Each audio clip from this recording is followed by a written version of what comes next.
It's time for the best coverage of the top stories in sports. The Sports Wrap with Jason Page starts now. Indeed, and great to have you with us on this Monday edition of the show. We got a lot to do over the next 60 minutes. If it's a Monday, it means we've got some overreactions to everything we saw in college football, as well as the NFL. But Bill Bender will be here to talk about the college football.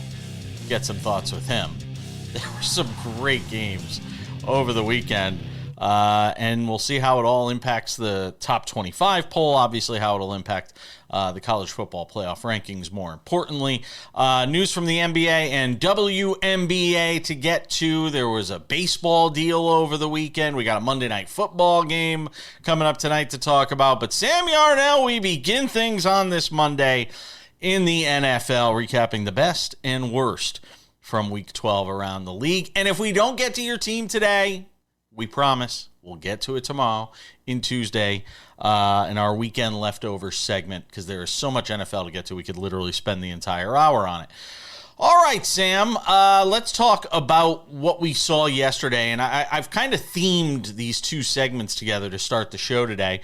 Let's start in the NFC, where the Eagles just continue to be an enigma, Sam. I mean, they go into Dallas, they jump out to a 21-0 lead. Should have been a cakewalk.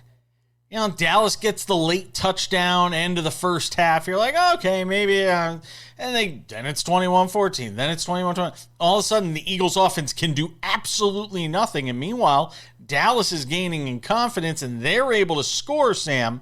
And we're continuing to look at this Eagles team and just trying to figure out. It is such a conundrum because they're going to run away with the NFC East. They're the first or second best team in the NFC. They are potentially a Super Bowl team. Yet we keep seeing these instances where these sorts of things happen with them, winning ugly, and this is an ugly loss.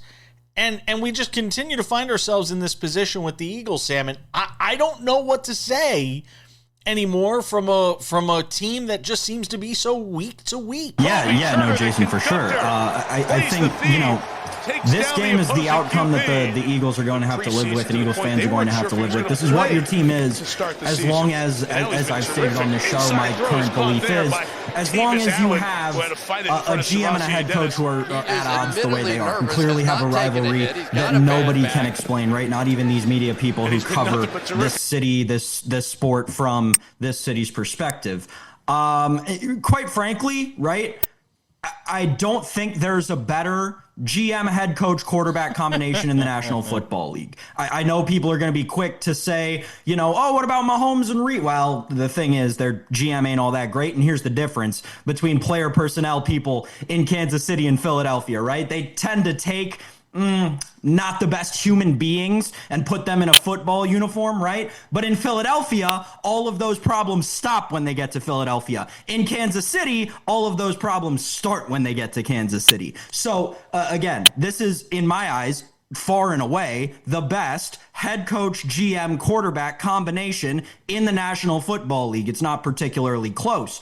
They're losing this game because, again, the entire thing that we've watched play out for the last 2.5 weeks in Philadelphia, the head coach and the GM, two of the best at what they do in the National Football League, if not the best based on their resume, right? They're clearly not seeing eye to eye. You see all these different reports coming out, all this different sourcing, all this stuff about Jalen Hurts. I'll tell you this right now. Jalen Hurts is one of the best quarterbacks in the National Football League. And the fact that he's been able to keep this team with an 8-3 record through everything they've been dealing with this season only speaks more to that. The Philadelphia Eagles are going to be fine. Like Jason said, it's evidenced in the fact that they're still the second favorites to win the NFC, and I believe the third favorites or second favorites to win the Super Bowl. But as long as they have this ongoing beef, they're going to keep losing stupid games that they don't deserve to. Can the Cowboys, it sounded silly last week when we floated the idea of the Cowboys being a wild card team. Yeah, look, you could throw your hand on your head all you want. They have looked better since making some of the moves they've made vis-a-vis Sauce Gardner, vis-a-vis Quinnen Williams. They continue to do things on the offensive side of the football that, have to make you feel hopeful. There is still a path for them to make the playoffs. I know the schedule's brutal. I get it. But I mean, that kind of performance, particularly in the second half yesterday, and getting stops the way they did when it mattered in this game, Sam.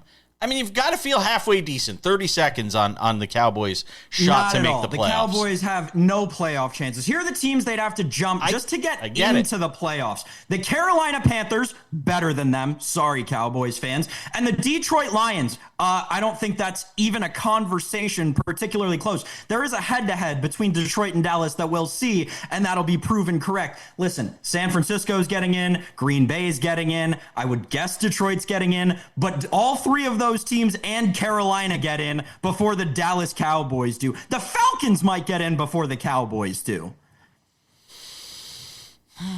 I would tend to agree. I'm not going to, I'll give it like a 5% chance for the Cowboys to make the playoffs. I'll give it a 5% chance. I'd probably go like 2.5 because of the tie, right? That tie works against them. The tie works against them. I agree. It helps the Packers. It works against Dallas for sure. The Rams win again last night. Matthew Stafford, just continues to do his thing that he's done all season long, playing at this MVP level. And the Rams could wind up being the 1 seed now. I mean, they have a very realistic path, obviously, with a game up on the Eagles and not having to worry about the tiebreak between the two, with the Eagles having won earlier this year. I picked the Rams to go to the Super Bowl and take on the Chiefs. I still feel that way, at least as far as the Rams are concerned. Nothing has dissuaded me from that. But if you are a Buccaneers fan, if this injury to Baker Mayfield is as bad, right now they're saying shoulder sprain, and Todd Bowles did not look optimistic in that post-game press conference. Now, his team just got pistol whipped, so I wouldn't look all that optimistic either. But, I mean, Tampa Bay could miss the playoffs altogether, Sam, if Baker Mayfield is out for an extended period of time. I don't know. I think I'd even bet on Teddy Bridgewater in the worst division in football, hands down. That team is they're going to walk to that division. And here's the thing, right? If you're going to miss some time, Baker, now is the time to miss. The Buccaneers are playing this season so well. They're just flying right under the radar the whole time. Just as soon as they get into that Super Bowl conversation, let's lose some games. Let's get out of that Super Bowl conversation. Now Baker's got to miss a couple games. All right, well, the Cardinals are coming to town, and then the Saints are coming to town. So we'll be okay. Get your rest, Baker. Teddy, let's get that arm ready. Carolina's got the same record as the Buccaneers right now. I'm just saying. It's not, I don't think it's a cakewalk by any stretch. And again, we'll have to see how much time he misses. Obviously, by the time you see this show, we might have more news on the Mayfield injury. All right, there's more to get to from the NFL. That was the big story in the NFC yesterday. We'll get to the AFC next.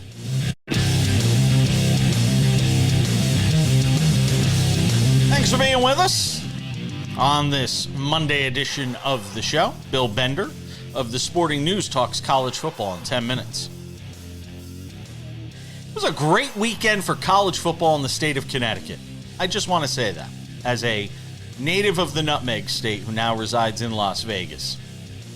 If you are a fan of football in the state of Connecticut, you had an amazing weekend. We'll get to that very briefly as we get to the big stories from the weekend in college football. Sam Yarnell, more from the NFL now, and of course, talking about the AFC side of the big stories from the weekend. And if we're going to do that, we've got to talk about Kansas City and Indianapolis. This was the game I had circled. Look, when the Colts were 7-1, I did a SportsWrap short questioning whether or not Indianapolis was fraudulent, whether they were a real contender to win a Super Bowl or not. And Indianapolis fans, hello over on Wish, watching us there in Indianapolis. Indianapolis Colts fans went nuts. I mean, they came after me hard. Oh, we're going to beat Kansas City. Kansas City under the Mahomes era, they never beat Indianapolis. And then yesterday happened. How you like me now? Look, the fact of the matter is, the second half of this game, what Indianapolis did was a travesty, an absolute travesty. They took their foot off the gas pedal. They didn't just have a chance to win and keep a stranglehold on their division. They didn't just have a chance to win and prove that they could knock off the team that has dominated that division for so many years, or dominated that conference for so many years. What they did yesterday, Sam Yarnell, was go out there and lay such an egg in the second half, played with such a lack of conviction, played with such a lack of urgency. They don't give the ball to a guy who's potentially the offensive player of the year in the NFL more than just a handful of times when it matters most. How should anybody in their right mind not agree with me now when we say, not just because of Daniel Jones and what he can or can't do when it matters most, but because Indianapolis went in there yesterday and showed they're not ready for prime time yet, Sam. They're simply not ready for prime time. They had a chance to take out the king. You had your shot to take out the king yesterday, and they failed miserably to do it. Kansas City still obviously has life in the AFC, Sam Yarnell. So I think what is so funny about the collapse of Indianapolis yesterday is that there is a misconception that it was they came out of the second half locker room and they were just, Indianapolis was flat. It was all Kansas City. It wasn't even that long, Jason. It was just the fourth quarter. The Chiefs didn't score out of the locker room. 9 minutes. Do you know how hard it is to keep the Kansas City Chiefs off the board in the third quarter? And the Colts did it. They outscored the Chiefs 6-0. They had 2 field goal drives that were long. I think it was an 11-play drive and a 9-play drive each. It was exactly what they needed to do to win the game. And then the clock turned over to the fourth quarter, and they didn't get another first down. How insane is that? This is a team that ran 12 plays the entire fourth quarter, coming off of an 11-play drive to end the third. It's ridiculous how much this team just grabbed a bag and threw up in it as soon as the time changed over to the fourth quarter. As soon as we were 45 minutes through that game, it was wild. On the Chiefs side, I'm not gonna go crazy and say, oh, the Chiefs are back. The Chiefs are winning the AFC. The fact of the matter is they're not. They still have to play a perfect rest of the season to get into the playoffs because of the result that we saw on Thursday night. Favorable schedule, though, Sam. Favorable schedule. It's still nearly impossible to go 6 for 6, which at that point would be a 7-game win streak in the NFL. I think even in Mahomes' career, he's only done that like twice. Sam, will they be they're not going to be an underdog the rest of the year, Sam. Maybe. No, even home against the Texans, they're not going to be an underdog the rest of the year, Sam. They're not going to be an underdog the rest of the year. It'll be interesting. We'll see. But regardless, just because you're favored in the game doesn't mean you're going to win it. And they still have to face 2 of the 3 best defenses in the NFL before season's end. And again, it's never easy to go 6-0 in the NFL. I don't care if you got Tom Brady under center. No, and they're still having some of the same offensive problems getting the ball into the end zone. Their red zone, they didn't have the lead in this game. I get it. Their red zone efficiency is, and that's one of the key things I look at throughout an entire season is what you do in the red zone, and they just continue to struggle in that area. And Indianapolis has been the complete opposite of that throughout the entire season. Only problem was yesterday in the second half, they just couldn't get there. Especially in the fourth quarter, they couldn't get there, Sam. What I think is so funny about, what we were doing last segment with Dallas Cowboys, the Dallas Cowboys are a half or maybe quarter, I don't know how that's counted, game worse than the Chiefs, right? The Chiefs are 6-5. The Cowboys are 5-1 going into their matchup on Thanksgiving. I don't think that game is going to be as not contested as the books and a lot of people think. I think it's going to be highly contested, without question. I think it's going to be a very close game. Let's talk about, for a moment here, Jacksonville, because with Indianapolis losing yesterday, all of a sudden, the Jaguars have a path. The Jaguars have an opportunity in front of them, Sam Yarnell, to potentially wind up winning what was once thought of as a runaway in the AFC South. They still have 2 games. They're a game back, Liam Cohen's team. They're a game back of Indianapolis, and they've still got 2 games against the Colts. I mean, you're sitting pretty right now if you're Trevor Lawrence and this team, which, had its struggles yesterday against Arizona, but Arizona's been in every game this year. I mean, there's a few teams in this league this year that I look at the records and I say, ignore the records. These teams could easily flip next year. The Giants is one of them and Arizona's another. Arizona's been in every game this year, Sam. They've been in every game. But talk about Jacksonville here in the final minute. Talk about Jacksonville now with an opportunity to win the AFC South. They've been in every game since they benched Kyler Murray or quietly benched him or whatever that was. Because, man, when he was out there, it was ugly. Jacksonville is still a team, right? They have to go, like Jason said, play the Colts twice on the road and play the Broncos. They're not going to be favored in any of those games. So, best case scenario, they're favorites in half of their remaining 6 games. I just don't think it's enough. It really feels like, Jason, that entire division is going to come down to, well, not that entire division, but the Jaguars' chances of that division is going to come down to what we saw 2 weeks ago, that blown play against Houston at the very end, right? That lost them the game. That feels like it was the nail in the coffin for the Jaguars season. I just don't think they're coming back from that. Jacksonville still feels like a playoff team to me, though. Especially when you look at where the Steelers are right now. Boy, it's going to be some crazy, wild scenarios when we get to the final couple of the weeks of the season, especially in the AFC where they're all bunched up so close. Bill Bender talks college football in just a couple of minutes. From the NFL to college football on this Monday edition of Sports Wrap, and every Monday we are joined by our friend Bill Bender of the Sporting News. Does a terrific job on all things football. We've been able to, we don't have to keep them away from sharp objects this weekend after the Packers did what they were supposed to do. How about them Chicago Bears, Bill Bender? Oh, we'll find out all about the Bears over the next, 6 weeks when they play Philly and Green Bay twice and Detroit again. And but no, Ben Johnson, Coach of the Year, man. Ben Johnson, Coach of the Year. Well, they keep finding ways to win close games. That's what I've been impressed with. But, and that was another example of that. But those Green Bay, Chicago games are going to have a lot of heat on them in the next few weeks, no doubt. I agree. All right, let's talk about college football, the reason we have you here. I want to get to 2 games. One, Oregon doing what it's supposed to do. It was interesting at times. It felt a lot closer than 42-27 when all is said and done. And Dan Lanning's got a lot of things he wants to say, and you're all going to listen. But give me some thoughts on Oregon, first of all, doing what it did against USC. I think they're dangerous and underrated because they run the ball and they're good up front, and Dante Moore's continue to progress. And we penalized them more for a 10-point loss to Indiana than we've given them credit for anything else this year. And, they've been there, done that in the playoff. That was a fun game, Jason. Fun first half. I agree. In particular, the way USC was kind of getting up and down with them. So, it looks like a tricky line against Washington this week. This is the same Washington team that, Oregon compiled 10 sacks against in last year's game. So I think the Ducks will get to 11-1 and have a home game in the first round no matter what. Sports Wrap Shorts has seen me talk a lot about Miami and Notre Dame in our Sports Wrap Shorts features and who should make it and who shouldn't make it and style points and all these different things.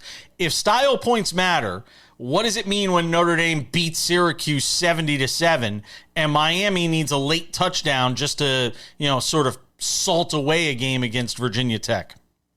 Well, it means somebody at Syracuse made somebody at Notre Dame angry. I mean, that thing was 35-0 after like 10 minutes. The Irish are amazing right now. And I've gone back and forth on this debate too. But, right now Notre Dame's playing very good football. Jeremiah Love is probably going to shoot up the Heisman race. The only bad thing there where it might be a trap is he's not going to be in focus on conference championship weekend when guys kind of make their final case, whether it's Julian Sayin or Fernando Mendoza. So be careful with that unless he goes for like 300 yards against Stanford this weekend.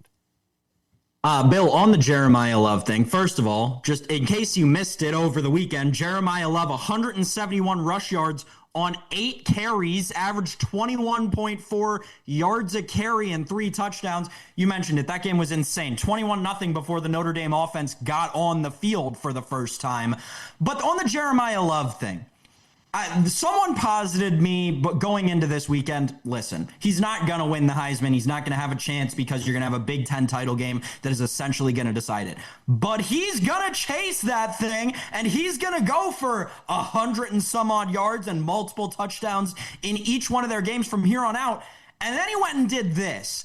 How realistic would you say? Obviously, I think it's kind of become a foregone conclusion he'll be in New York. Can the kid actually, I know he's not going to be playing on Conference Championship weekend, can he actually win it this week? Yeah, it would have to be a monster performance. And or in that Big Ten championship game, Fernando Mendoza and Julian Sayin would both be average, right? Because their stats are so close and both have played so well all season. Maybe they both throw for like 180 yards. Love slips in and kind of, I don't want to say it's not a backdoor, but the way he's played in November, averaging over 7 yards per carry, it goes back to the best player in the country argument, and he's certainly one of them. I wanted to follow up on that really quick. Do you think, because I've seen this notion posited a lot of different places, does Ashton Jeanty not winning it last year have any impact on Jeremiah Love winning or not winning it this year? I don't think so. I just think it's inherently harder for running backs to win the Heisman. Melvin Gordon had a year where he ran for over 400 yards in a game, and Marcus Mariota won the Heisman. It's just, it wasn't like that when we were growing up, in the 80s, me at least, old man like me, 80s, 70s, it was the running backs that won it every year. And, I think in some ways it's not fair. But if we were sitting here and saying, give me the two best players in the country, the best football players in the country, my first two guys would probably be Jeremiah Love and Jeremiah Smith, followed closely by Texas linebacker Jacob Rodriguez. What are we to make of Utah, Bill? Well, they've scored over 50 points a game the last 3 weeks. They're making a very compelling case. They should have maybe lost that game against Kansas State, but I think they're giving Kyle Whittingham a heck of a, retirement tour here. They've been amazing. Now, can they squeak into the Big 12 championship game? I don't think so. I think Texas Tech and BYU are both going to take care of their business and open and shut that. But I mean, at the same time, Utah, we talked about that. They were very high in the early college football playoff rankings. They've stuck around. If they had the SEC label next to them, I think it would be a no doubt thing with this offense, the way they're playing. But they'll probably be one of those teams just on the outside looking in. 2-minute warning, Sam, go. Bill, with the last 2 minutes, let's get to some coaches. The obviously more important one is Lane Kiffin. Everything's been going crazy over the last week. You got the message board, flight trackers. They're out in abundance, seemingly. He's supposedly going to make a decision on Friday, announce it on Saturday after the Egg Bowl. How do you read the whole Lane situation? I mean, he's been putting those pages out from that book, The Pivot Year. I guess you got to read that first. Hard to know. The way I read it, which could be completely wrong, with no insider knowledge of Lane Kiffin's thinking, I think LSU gave him a hell of an offer, and he's going to have a hard time turning it down. That's what it feels like to me. And of course, it's going to impact everything on Friday in the Egg Bowl. I just sent a message to one of my editors. What's the over-under on sideline shots on Lane Kiffin? 6,000? Or how do you talk about the game when this is going on? It's you can't say it's not a distraction when it's the lead story. In the last 30 seconds here, does Ole Miss get punished by the committee? They shouldn't. And you can say Florida State and Jordan Travis, and that's fine. But if they go to 11-1, they should have a home game. And I don't care who the coach is. And we said this last week. If Lane Kiffin leaves, I don't see a world where he's coaching that team in the college football playoff. Not through signing day. I don't think it'll happen. That's insane. That is insane to think about. Lead a team all season and then this is the world we live in.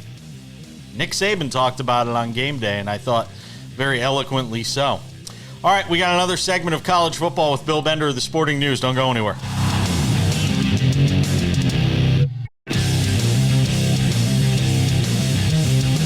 One more segment with Bill Bender of the Sporting News. Does a terrific job on college football. Hangs out with us every Monday here on SportsWrap. Not to belabor this, but I make it a point to kind of jokingly mention UConn every week. And I wonder, you talk about coaches that could wind up moving around and stuff like that. Is Jim Moore along for staying at UConn, kind of rebuilding that program the way he has? Or do you get the sense that, he wants to sort of see it through and see how far he can take it? They've been a really interesting independent, and he's done a nice job there. Not a nice job, a great job, fantastic job. That program was on death's door, Bill. Right. They were contemplating not being in the FBS, correct? Yes. So for him to do all that, it's been phenomenal. It really comes down to if he wants one more job like that. I know how it ended at UCLA. It wasn't exactly great, but for him to do what he's done, he should be a candidate. He was a coach of the year candidate at Sporting News last year. He just happened to do all that when Curt Cignetti was doing what he was doing at Indiana. That was the wrong year to be a breakout coach. Yeah, and be a shame if he did leave, because he's done an amazing job with that program. Headed to a bowl game, 9 wins this year. Who would have ever thunk it? For UConn, one more thing.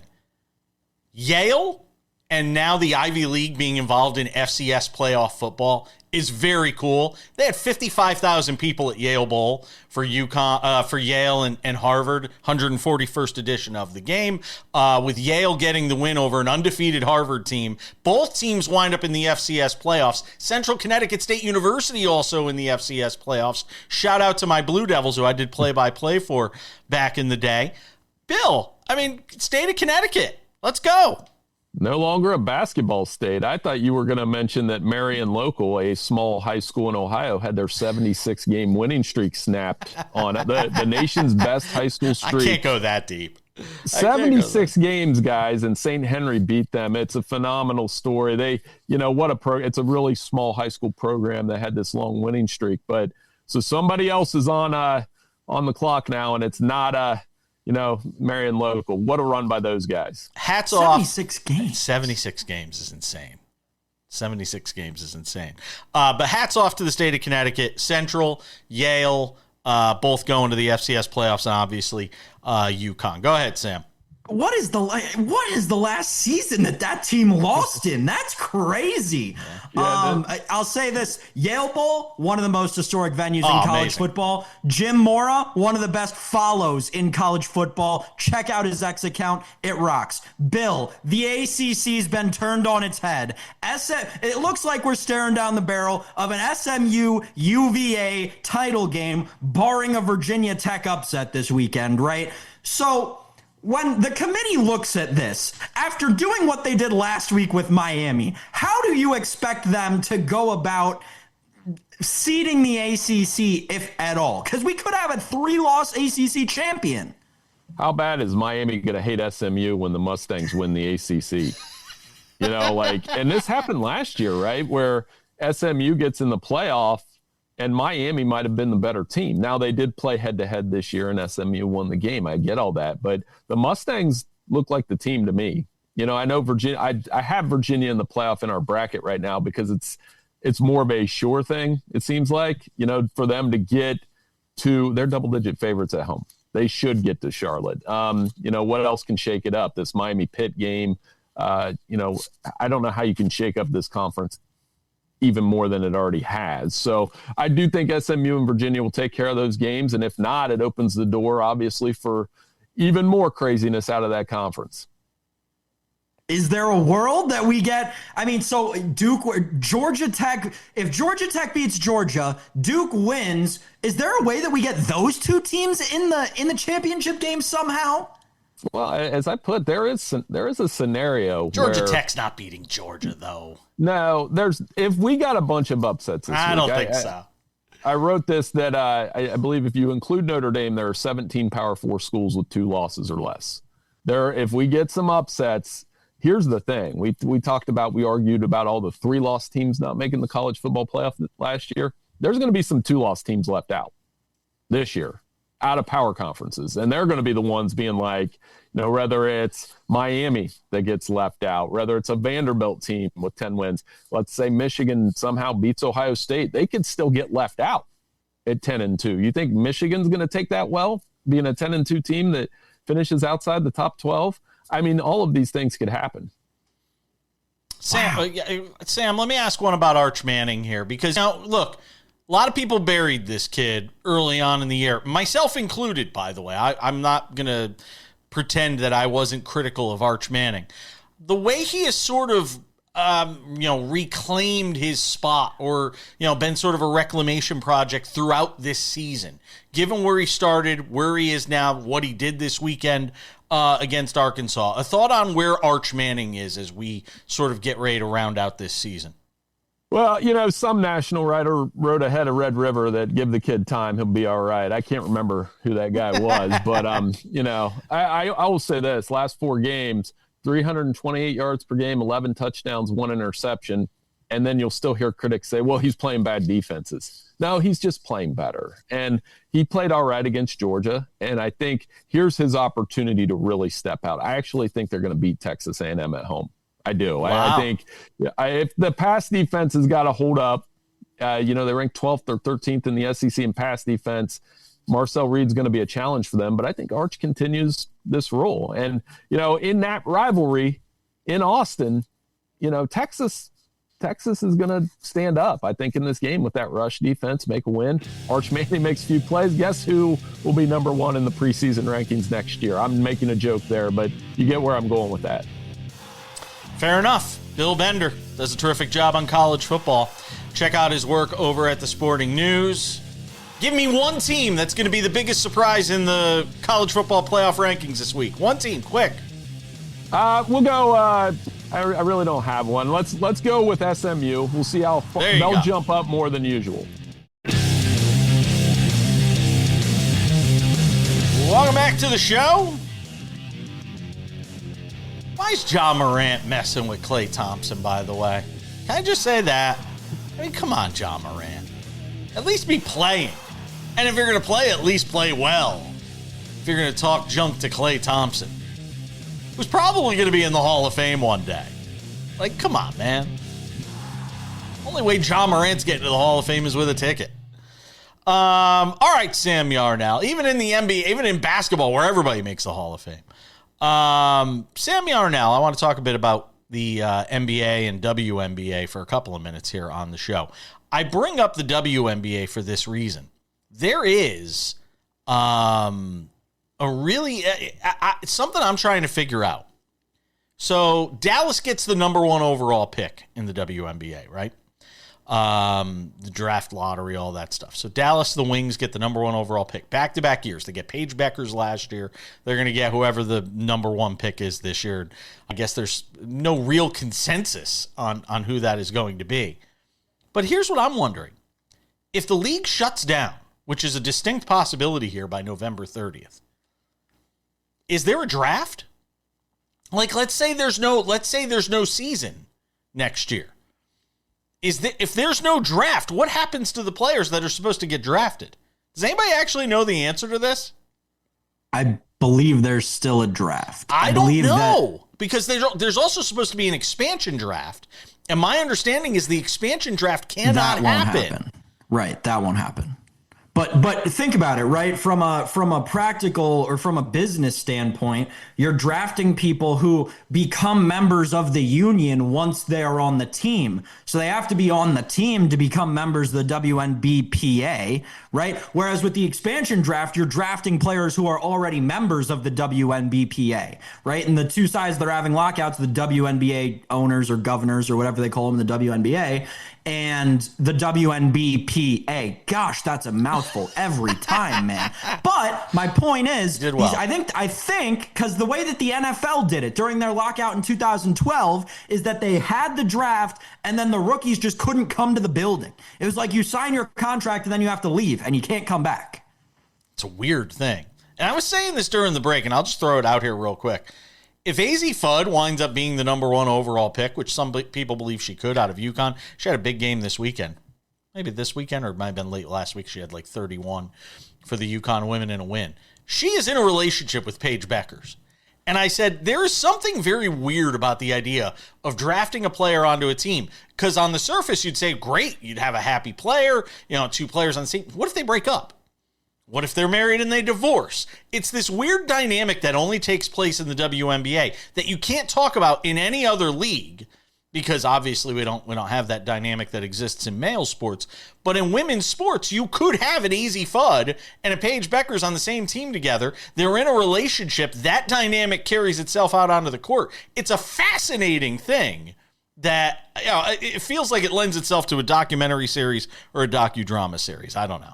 Yeah, I think it is definitely it's unique, right, to the WNBA. Yeah. But what I'll say is this: it's not unique to like America, right? There are people who have workplace relationships all the time that are completely like fine, and like HR is okay with it, and like all that stuff happens. Like, it's not super unnatural from like an American workplace perspective. It's just we don't see it happen all the time in sports, which is why but I'll take that back, because we do see it happen all the time in sports. People just don't talk about it, right? Like, there are so many times where sideline reporters have been married to athletes playing in games, right? Or Joe Buck's wife for a period of time was the Monday Night Countdown host on ESPN, and Joe Buck was the play-by-play commentator for Monday Night Football, right? These workplace relationships happen very frequently within the world of sports. Maybe more than we think.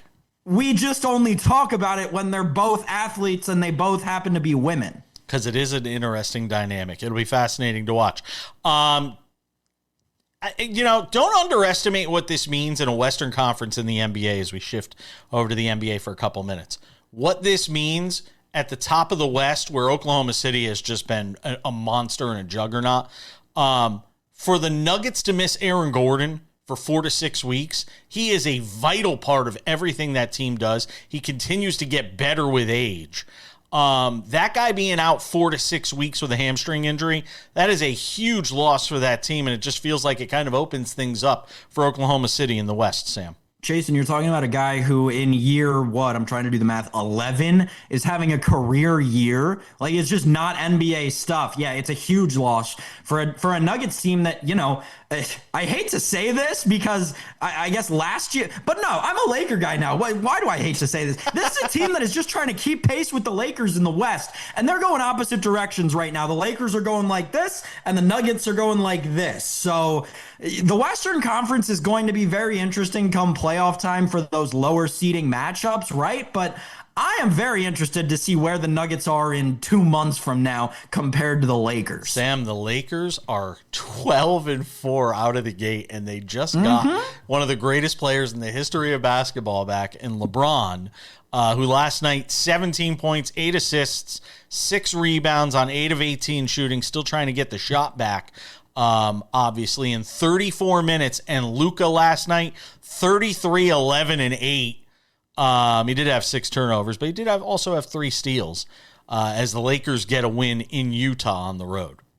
Right. Anytime you win back-to-back games against the same team, it's impressive in the National Basketball Association. Agreed. Here's the thing. This Lakers team, not only are they 12-4, right, Jason? They're 5-1 in their last 6, and that one loss is to Oklahoma City. Here come the Lakers. The Lakers are back. Yeah. Still think they need a 3-and-D guy, though. They're gonna have to make a deal at some point along the way. We'll see what what things sort of look like for the Pelicans, because they might be on the chopping block to deal some guys. We've got odds and ends next.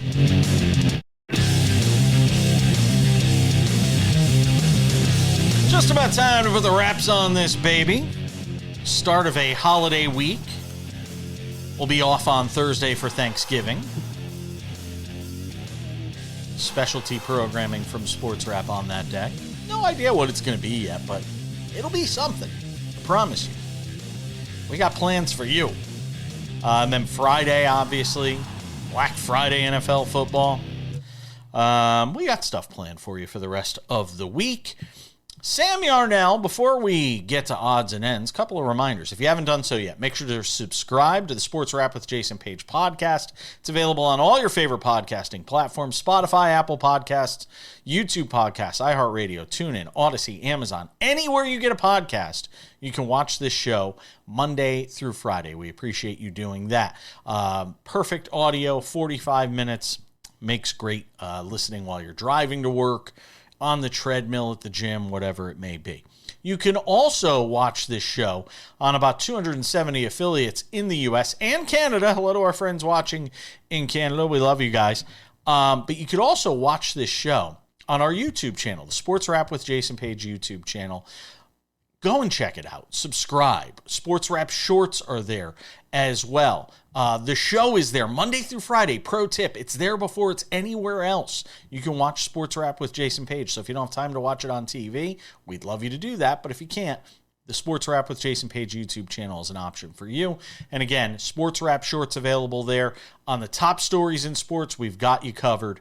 The biggest games, we got you covered. If you watched over the weekend on our YouTube channel, we had tons of content there for you. Sports Wrap shorts also available on our Instagram, Sports Wrap Jason Page, and on TikTok, Sports Wrap Jason Page. Easy to remember. And without any further delay, ladies and gentlemen, on this Monday, time for some odds and ends. Odds and ends, Sam. There was a trade in Major League Baseball this weekend. I was just commenting during the break that there are a huge list of names of guys that are non-tendered. And that, I mean, you can make up a baseball team just out of the non-tendered guys, and it'd probably be halfway decent. Adolis Garcia was a name I just noticed that popped up on that list as well. But I wanted to talk about a trade that was made over the weekend. And it just feels like the sort of thing the Mets do here in the offseason. They go and swap Marcus Semien. They go and get him from the Rangers in exchange for Brandon Nimmo. What did you think when you saw the deal? I loved it, and as a known Mets hater basher. And someone who doesn't think that the Mets are Mets basher, guy who does not think that the Mets are a well-run organization, and quite frankly, they're kind of addicted to choking like nobody's business. I mean, exemplis gratis, right? This past season, you don't have to go all that far back to find it. But I love this move, right? Marcus Semien, proven winner, right? Got World Series champion, something no Met since 1986 has been able to say. Right? Marcus Semien, a guy who finished top 3 in MVP voting in 3 years in a 5-year stretch less than 2 years ago. I know that was a lot of numbers, but he's really good at baseball. And he's good at baseball in a spot where the Mets need it, right? They've had, I'm sorry to say this, and I know there are some Met fans who may disagree with me, they've had a rotating door of second baseman since Daniel Murphy left, and second base is an incredibly important position in a lineup constructed the way the Mets have loved to construct lineups for the last, 20 years. So I love this move for Marcus Semien, and there are tons of Mets fans who were in love with Brandon Middo. That's my nickname for him because he is quite literally the most mid, maybe lower end of mid baseball player that you could find out there in terms of everyday major league starter. And you're replacing him with a stalwart guy at second base, with a guy who doesn't miss a lot of time either, right? He's played 159 plus games in 4 out of the last 5 seasons. That is exactly what the Mets need right now. This was a great trade for the New York Mets, and it's actually selling me more on this team heading into next season. Oh boy, that is bad news for you, Met fans.